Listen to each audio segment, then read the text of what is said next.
بسم اللہ الرحمن الرحیم. بسم اللہ بڑی توجہ کے ساتھ ابتدائی باتیں. پہلا سبق مختصراً علم تجوید سے کیا مراد ہے؟ تمام عربی حرفوں کو ان کے مخارج، صفات لازمہ، عارضہ کے ساتھ ادا کرنا. تجوید کی تعریف ہم پڑھ چکے ہیں، ٹھیک ہے. یہاں بھی لکھی گئی بات کہ مخرج کو صفات لازمہ عارضہ کے ساتھ ادا کرنا، جو موقع ادا کرنے کے بتائے گئے ہیں وہاں سے، یہ علم تجوید کی تعریف. مخرج کسے کہتے ہیں؟ حرف کے نکلنے کی جگہ.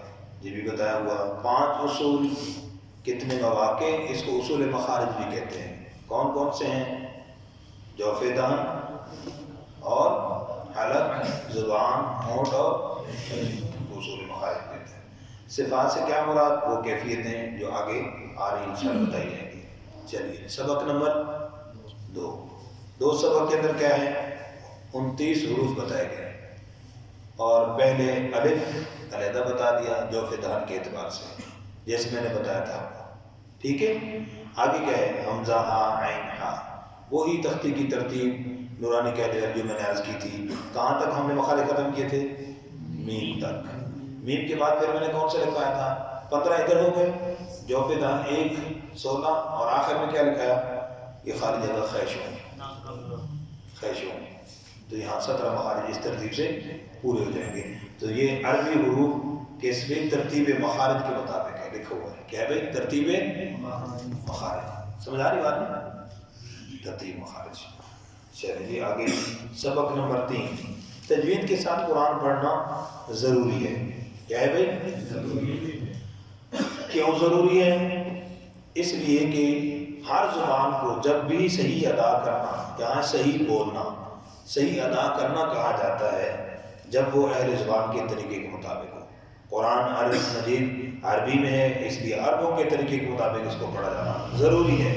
اگر ان کے طریقے سے حروف ادا نہ ہوئے تو پھر قرآن کی عربیت باقی نہیں رہے گی، یا پھر اللہ تعالیٰ کی مراد کے خلاف مفہوم مطلب پیدا ہو جائے گا. مثال بتا دی، جیسے قل هو اللہ، قاف کو پر پڑھنا، کل چھوٹی کاف سے پڑھ لیا تو معنی غلط ہو جائے گا، کھاؤ. اسی طرح قلب کا معنی کیا ہے؟ دل. اور قلب کا معنی قلبی دوست ہے میرا. کیا مطلب ہے؟ دلی دوست ہے. اور اگر کوئی کہتا ہے میرا قلبی دوست ہے، یہ تو پھر کتے والا دوست ہو جائے گا، غلط ہو جائے گا. کتنا غلط معنی ہو گیا. ٹھیک.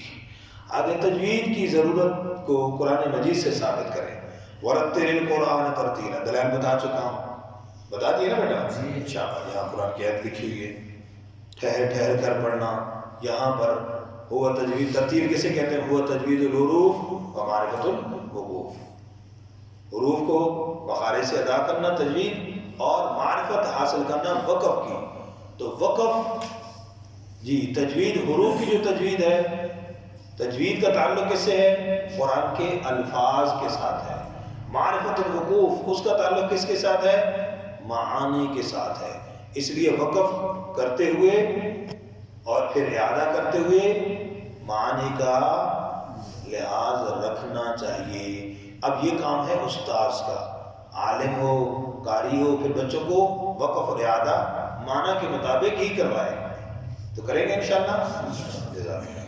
حدیث کی روح سے پیارے نبی صلی اللہ علیہ وسلم کا فرمان ہے کہ اللہ تعالیٰ کو یہ ہی پسند ہے کہ قرآن جس طرح اترا اسی طرح قرآن پاک پڑھایا جائے. یہ حدیث کے مطابق دلیل آ گئی. باقی اور بھی بہت سی احادیث ہیں، حسن القرآن باصواتکم، زین القرآن باصواتکم، وغیرہ وغیرہ. آگے جی سبق نمبر 4. غلط پڑھنے کا حکم. مطلب کیا ہے؟ لحن جلی، لحن خفی، یہ قسمیں بتائی. لحن جلی، لحن خفی کی قسمیں میں پہلے عرض کر چکا ہوں. بڑی غلطی کو جلا دینے والی غلطی لحن جلی. صورتیں کتنی ہیں؟ نمبر 1، حرف کو حرف سے بدل دیا، ٹھیک ہے. الحمد کو کیا پڑھ دیا؟ الحمد. نمبر 2، حرف کو بڑھا دیا. بڑھا دیے کی مثال بتائی تھی، وَلَقَدْ نَصَرَكُمُ اللَّهُ کو نَصَرَاكُمُ اللَّهُ پڑھ دیا، ٹھیک. واحد کا سیغہ تھا، تثنیہ کا بن گیا، لام جلی بالکل غلط کفری معنی بن گیا، حرف کو کم کر دیا، لم یولد مثال مشہور ہے جو لم یولد پڑھ دیا، ٹھیک ہے، کانا یاکلان الطعام، اسی طرح یہ کانا یاکلان الطعام پھر معنی غلط ہو گیا، الف مدہ ختم ہوا تو سیغہ تثنیہ کا واحد بن گیا، لام جلی گناہ ہے۔ اسی طرح حرکات و سکنات میں تبدیلی، اب حرکات میں سکنات میں تبدیلی جیسے ای دی تھا تو آپ پڑھتے ہیں اے دی، ساکن کے نیچے زیر دے دی، کیا غلطی بن گئی؟ لام جلی۔ تو ہم نے اس غلطیوں کو نورانی قاعدے کے اندر جاری کرنا ہے کہ بھئی یہ غلطی قاعدے میں نہیں آنی چاہیے، قرآن کے اندر جا کے نکالیں گے، یہاں سے اصلاح نہیں ہوگی تو پھر آگے کیسے اصلاح ہوگا؟ اس لیے قرآن پاک بچے کو پڑھا رہے ہیں، کوئی غلطی آ رہی ہے اس کی اصلاح کے لیے بچے کو فوراً قاعدے میں، بیٹا یہ فلاں تختی میں ہے، اس کو کیسے پڑھا تھا، یہاں صحیح پڑھے گا بیٹا، اس کو یہاں بھی صحیح پڑھنا ہے، ٹھیک ہے نہیں، شاباش۔ اسی طرح یہ چند غلطیاں اور بھی اس کے علاوہ ہیں، جیسے مشدد کو مخفف کر دیا، مخفف کو مشدد کر دیا، اس کے اندر بھی حرف ایک کم اور حرف ایک زیادہ ہو جاتا ہے، وہ بھی لام جلی ہے۔ لام خفی کیا ہے بھائی؟ صفات عارضہ کی، غنہ پورا نہیں کیا، اخفا پورا نہیں کیا، مد کم کر دی، ٹھیک ہے، موٹے حرف کو باریک کر دیا، سمجھ گئے؟ یہ لام خفی کی ساری صورتیں ہیں، سمجھ آ گئی بات؟ ہے جی، لام خفی ہم نے صرف را کی مثال ذہن میں رکھی ہے، را موٹا کرنا تھا پور کر دیا، پور کو باریک کر دیا، تو صرف یہ مثال دی ہے، اور بھی بہت سی ہیں۔ را لفظ اللہ کو لام کو پور کرنا تھا باریک کر دیا، غنہ اخفا مد یہ سارے اسی کے اندر آتے ہیں، صفات عارضہ کی جو غلطیاں ہیں وہ لام خفی کے اندر شمار ہوتی ہیں۔ یہ آگے جی سبق نمبر 5، سبق نمبر تلاوت کس طرح شروع ہوتی ہے، آداب تلاوت بتائے گئے، یہاں لمبی چوڑی تفصیل ہے، میں مختصر عرض کر رہا ہوں۔ نمبر 1، تلاوت شروع کریں گے سورت سے تو اعوذ باللہ بھی پڑھیں گے اور بسم اللہ بھی پڑھیں گے، اس کو کہتے ہیں ابتدائے تلاوت، ابتدائے سورت نام اس کا یہ ہے۔ نمبر 2، تلاوت کرتے کرتے بیچ میں سورت شروع ہوئی تو صرف کیا پڑھیں گے؟ بسم اللہ الرحمن الرحیم پڑھیں گے، اس کو کہتے ہیں کہ ابتدائے سورت درمیان تلاوت، اس کا حکم ہے صرف بسم اللہ پڑھیں گے۔ نمبر 3، آپ نے تلاوت شروع کی دوسرے پارے کے شروع سے، یعنی سورت کے درمیان سے، تو وہاں پر کیا ضروری ہے؟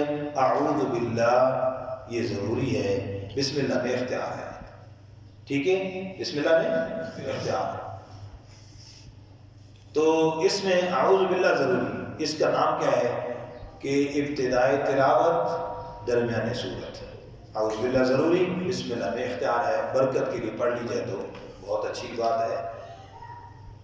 اور اس کے علاوہ پھر اگر پڑھتے پڑھتے سورت توبہ آ جائے تو پھر بسم اللہ نہیں پڑھیں گے، ٹھیک ہو گئی؟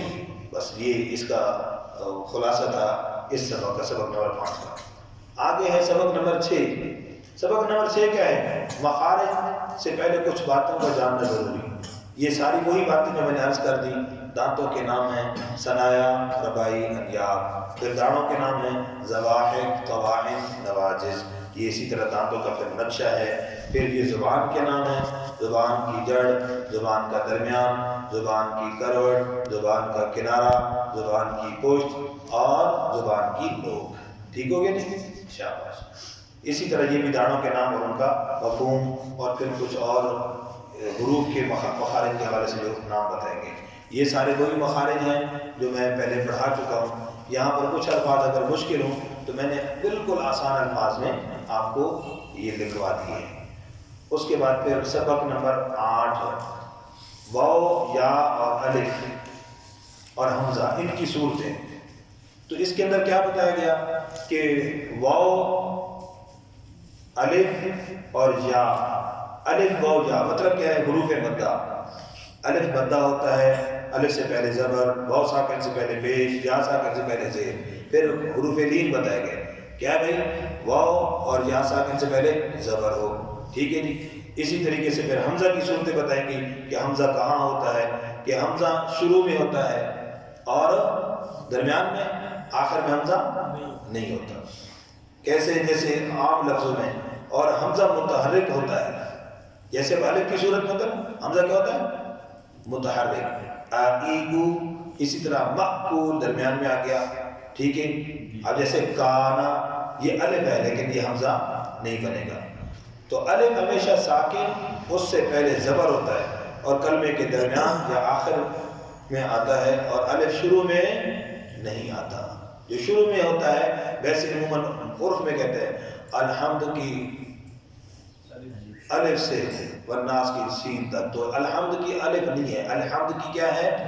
یہ شروع میں حمزہ ہے، ٹھیک ہو گیا جی۔ پھر آگے اسی طریقے سے یہ اور مخرجوں کے مطابق حرفوں کے جو نام ہیں وہ بتائے گئے، پھر انشاءاللہ صفات۔